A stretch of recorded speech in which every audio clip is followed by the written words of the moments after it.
Hi students, are you worried about RRB PO Pre? Well, let's begin.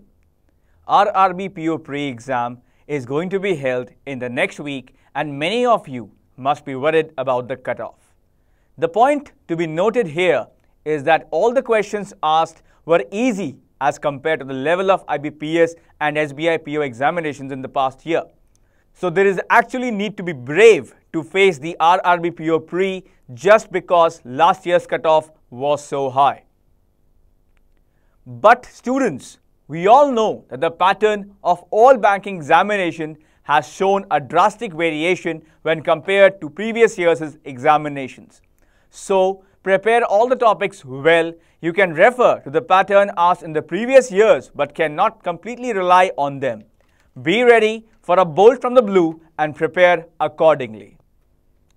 Quantitative aptitude section. Data interpretation and topics from arithmetic section make it difficult for one to deal with the section as easily as any other section. But you should all know that you can score pretty well in this section. The only way to make the grades in this section is strenuous practice.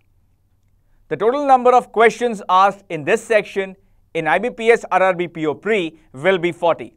The amount of time that you need to spend on the quantitative section is 25 minutes. The trick to make the grade in quantitative aptitude section is pretty manageable.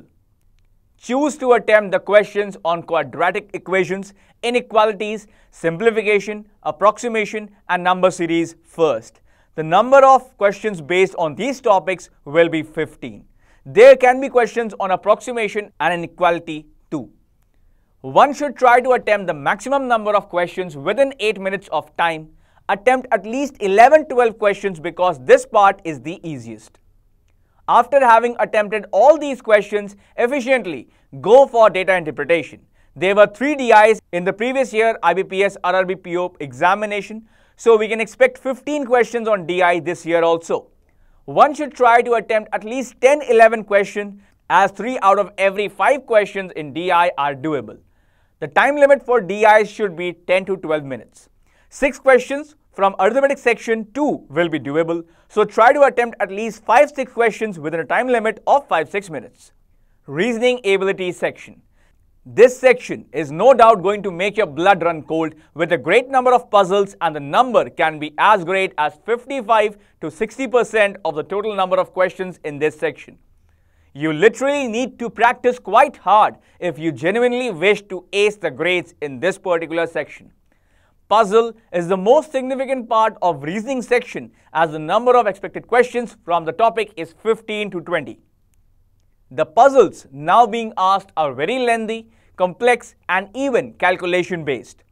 They are usually based on seating arrangements, linear, circular, triangular, rectangular, and sometimes hexagonal even, floors, tabular form, blood relations, etc., and can be asked in 2 to 4 variables depending on the difficulty level of the question.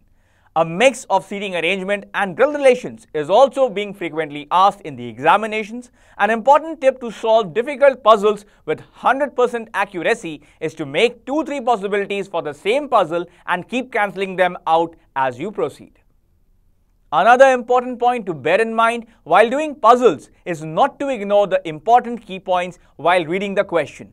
The puzzles that are easy to solve should not consume more than 2 to 3 minutes. The puzzles of moderate level should be solved within 5 minutes, and then the difficult puzzles should be finished within 8 to 10 minutes.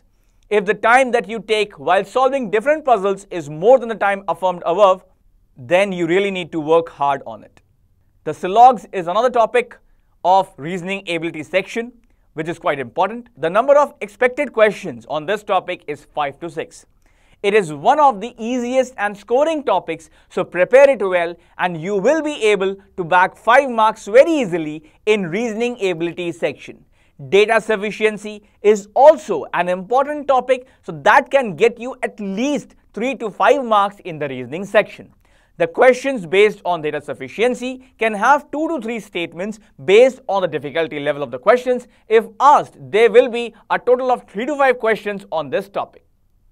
The questions asked from logical reasoning are based on cause and effect, a course of action, assumptions and conclusions, strength of arguments, inference, etc.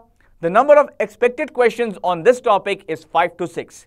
Inequality, blood relation, direction and distance are the other miscellaneous topics that are easy to solve as compared to the topics mentioned above. The questions asked on these topics range from 2 to 5 from each topic. Try to attempt these questions in the beginning as these are easy to solve and do not consume much of your time. So this is how you have to attempt these two sections and you will easily be able to score more than 65 marks in the RRB PO prelims examinations. Keep practicing and everything will come up roses in the end. Best of luck.